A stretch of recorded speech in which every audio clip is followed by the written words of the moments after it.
Hey, welcome back.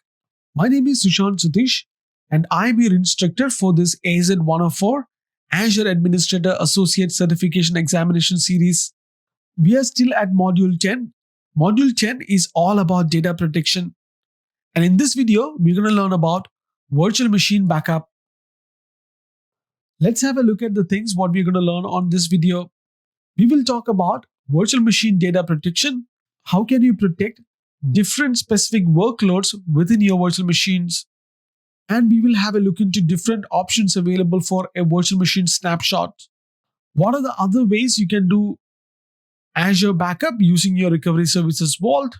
And we will learn about implementing virtual machine backup, restore, and the possibility of using Azure Backup Server and different components available between Azure Backup Server and other backup components available within Azure.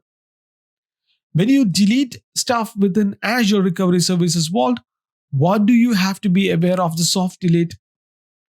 And we will touch upon Azure Site Recovery, which is a totally different solution. It is used for disaster recovery or BCDR strategy. And we'll finish off with Azure to Azure architectural scenario as well. So when I'm going through each of this topic, I will definitely take you through back and forth the Azure portal and the presentation so you exactly know what I'm talking about.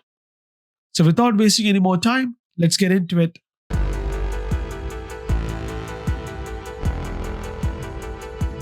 Alright, so let's understand the virtual machine data protection. You can protect your data by taking backups at regular intervals. There are several backup options available for VMs depending on your use case. Let's go through this one by one. Let's talk about Azure Backup first.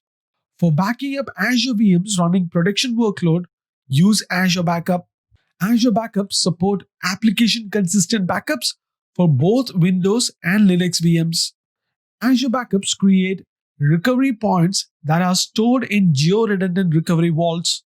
When you restore from recovery point, you can restore the whole VM or just specific files. Let's look at snapshots. In development and test environments, snapshot provide a quick and simple option for backing up VMs that use managed disk. A managed disk snapshot is a read-only full copy of a managed disk that is stored as a standard managed disk by default. With snapshot, you can back up your managed disk at any point in time. These snapshots exist independent of the source disk and can be used to create new managed disk. They are built based on the use size. For example, if you create a snapshot of a managed disk with a provision capacity of 64 GB and actual use data size of 10 GB, that snapshot is built only for the used data size of 10 GB. Let's understand what is Azure Site Recovery. Azure Site Recovery protects your VM from a major disaster scenario.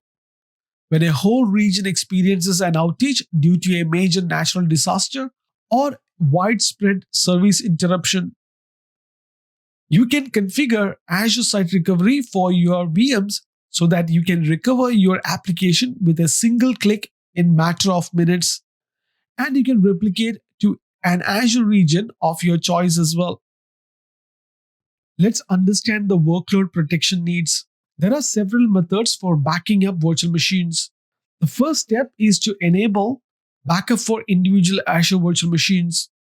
So let me tell you how to do that. So let me show you how to turn on individual virtual machines backup. I'm on my Azure portal. Go to your virtual machines and select an existing virtual machine. On the left hand side, under operations, you would be able to find backup.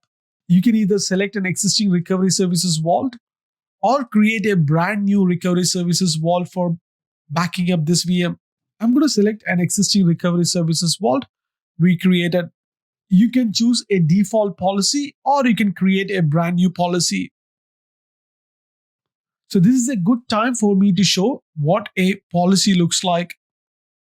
You can name your policy and at what frequency you want to back up your snapshot.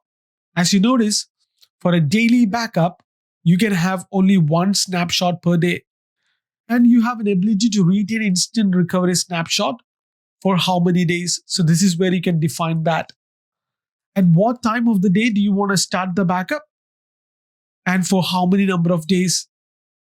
And would you like to retain your weekly backup, monthly, and yearly backup? Once you define your policy, hit OK. And now you have your backup policy created and your recovery services vault. All you have to do is hit on enable backup. So this will start your first snapshot backup of your Azure virtual machine. So now we have seen how to take a snapshot. Let's learn about virtual machine snapshot a bit more. An Azure backup job consists of two phases.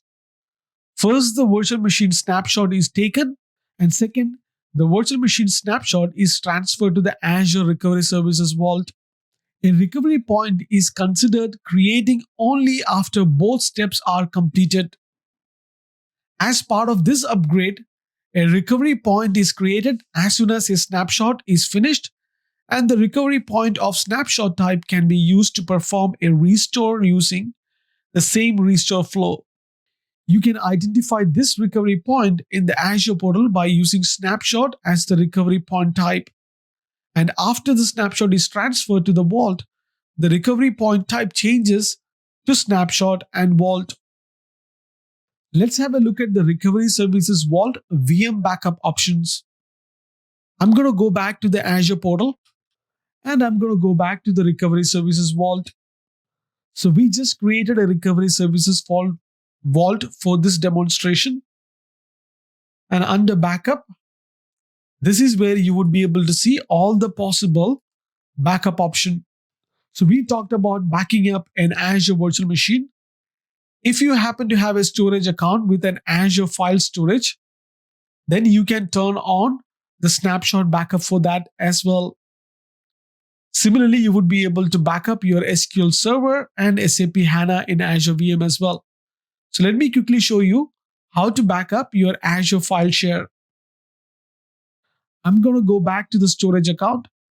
I'm going to pick a storage account we created for this demonstration.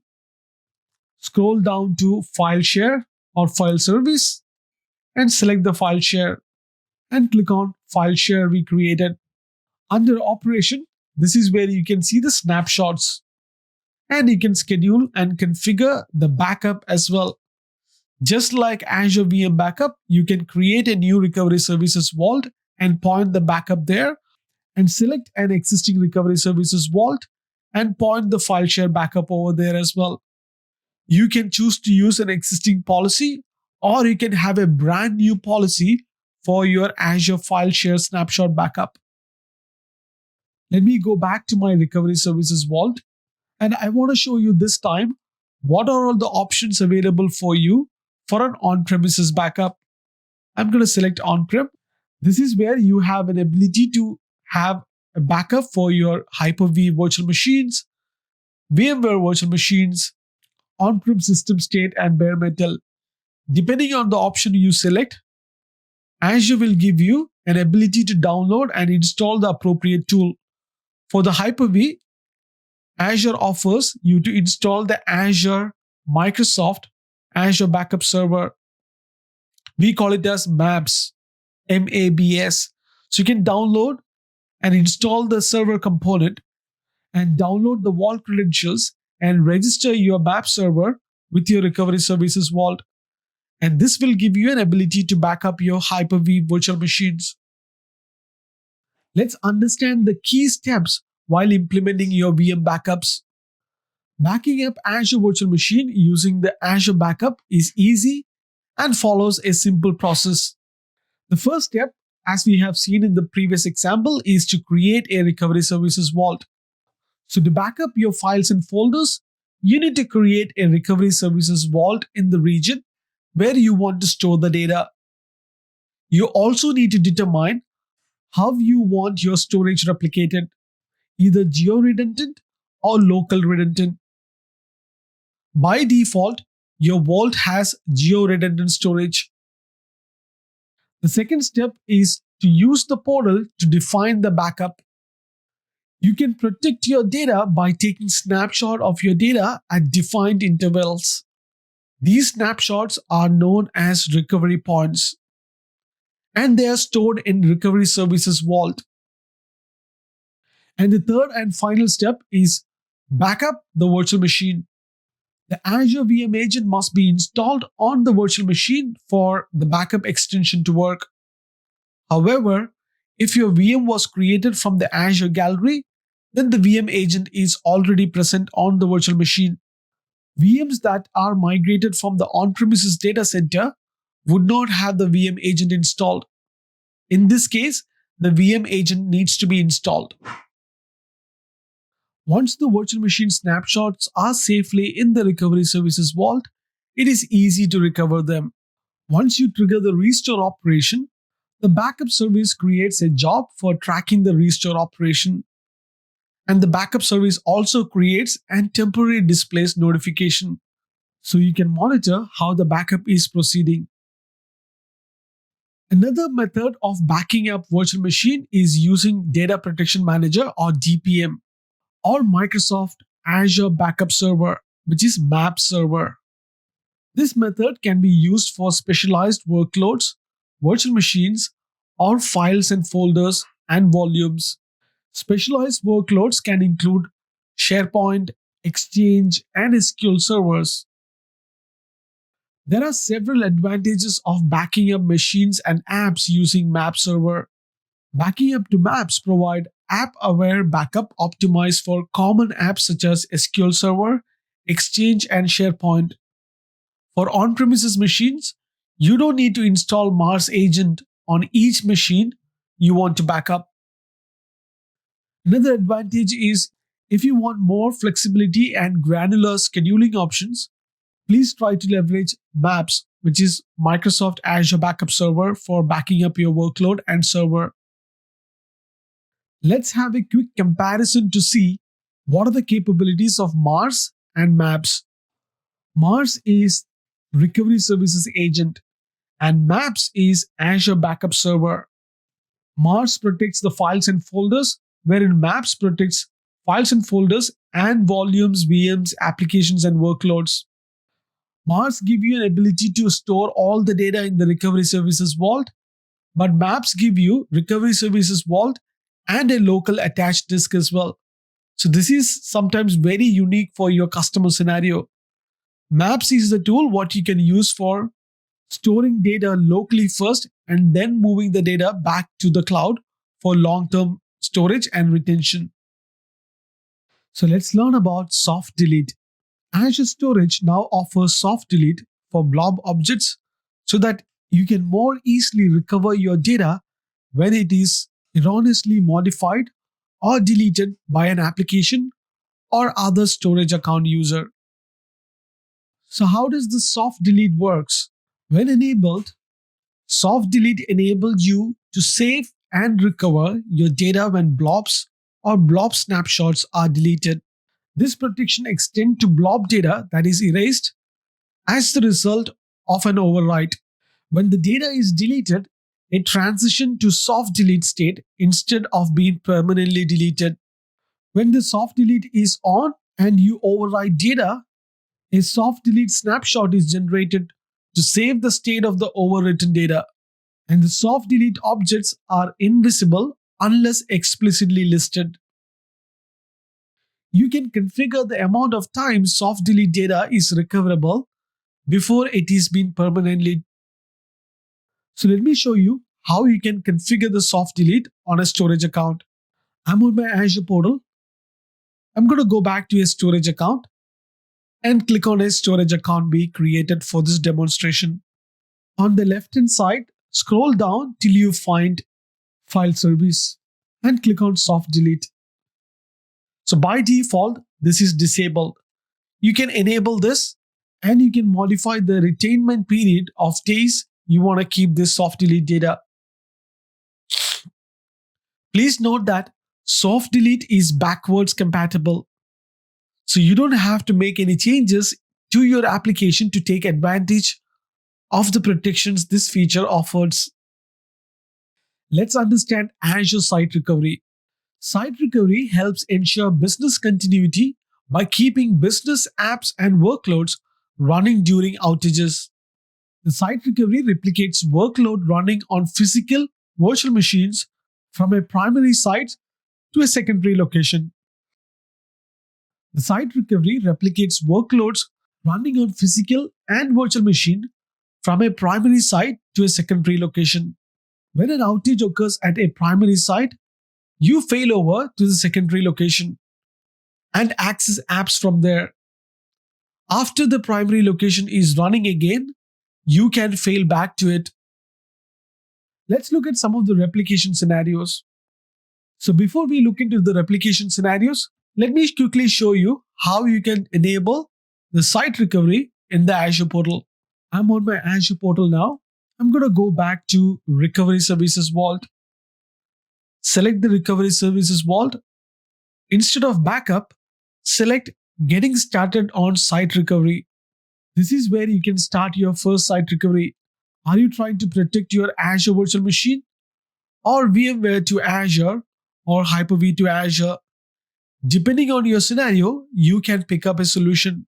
So some of the scenarios where you can use site recovery are replicate Azure VMs from one region to another, replicate on-premises VMware VMs, Hyper-V VMs, physical servers, Azure Stack VMs to Azure, replicate AWS Windows instances to Azure, and replicate on-premises VMware VMs, Hyper-V, and physical servers to a secondary sites as well. Depending on the option what you select, let's assume we want to move a VMware machine to Azure. So select the Prepare the Infrastructure. I'm going to select I have completed the planning and click Next. This is going to give me option to configure the server. Are your machines virtualized? Yes, absolutely. Do I have a configuration server? I don't. So I have an option to click on Add Configuration Server and download this OVF template and install on my on-premises VMware infrastructure. Then I will be able to connect to the vCenter and vSphere host. Then after this step, I would be able to add the target settings, replication policy, and after the first assessment, I would be able to see all the VMs which is available on my on-prem environment. Let's understand the Azure to Azure scenario. When you enable replication to an Azure VM, this is the following step which happens. The first step is the Site Recovery Mobility Service extension is automatically installed on the VM, and the extension registers the VM with the site recovery, and continuous replication begin for the VM. And the second step is the site recovery processes the data in the cache and sent it to the target storage account or to the replica managed disk. And the third step is after the data is processed, crash consistent recovery points are generated every 5 minutes. App consistent recovery points are generated according to the settings specified in the replication policy. And the final step is when you initiate a failover. When you initiate a failover, the VMs are created in the target resource group, target virtual network, target subnet, and the target availability set. During a failover, you can use any recovery point. Alright, so that concludes the data protection module. We just finished the last lesson, which was all about virtual machine data protection. In the next video, we're going to go through previous modules, review question. So we'll see you in the next one. Till then, take care.